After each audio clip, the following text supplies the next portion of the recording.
চাঁদপুরের মতলব উত্তর উপজেলার ঐতিহ্যবাহী ইন্দুরিয়া উচ্চ বিদ্যালয়ের শিক্ষার মান উন্নয়ন, বিদ্যালয়ের সার্বিক উন্নয়ন ও পরীক্ষার ফলাফল আরও ভালো করার লক্ষ্যে প্রাক্তন শিক্ষক, শিক্ষার্থী ও অভিভাবকদের নিয়ে এক মতবিনিময় সভা অনুষ্ঠিত হচ্ছে।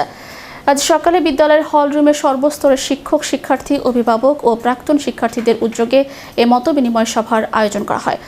বিদ্যালয় ম্যানেজিং কমিটির সভাপতি সিরাজুল ইসলামের সভাপতিত্বে সভায় বক্তব্য রাখেন মতলব উত্তর উপজেলা বিএনপি সদস্য সুলতানাবাদ ইউনিয়নের চেয়ারম্যান প্রার্থী জাহাঙ্গীর আলম মামুন, বিদ্যালয়ের প্রধান শিক্ষক বছির আহমেদ, টেলার্ড মেডিকেল সিস্টেম লিমিটেডের পরিচালক মুক্তার হোসাইন, ইঞ্জিনিয়ার সাইফুল ইসলাম সহ আরও অনেকে। বক্তারা বলেন, শিক্ষার্থীদের ভালো ফলাফলের পাশাপাশি নৈতিকতা, শৃঙ্খলা ও মানবিক মূল্যবোধ সম্পন্ন মানুষ হিসেবে গড়ে তুলতে শিক্ষক, অভিভাবক ও প্রাক্তন শিক্ষার্থীদের সম্মিলিত ভূমিকা অত্যন্ত গুরুত্বপূর্ণ।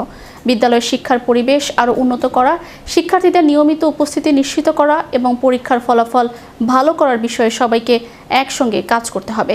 শিক্ষার্থীদের সুন্দর ভবিষ্যৎ নিশ্চিত করতে আমরা যার যার অবস্থান থেকে সহযোগিতা করব বলে জানান বক্তারা। এ সময় শিক্ষক, শিক্ষার্থী, অভিভাবক, এলাকার গণ্যমান্য ব্যক্তিবর্গ উপস্থিত ছিলেন।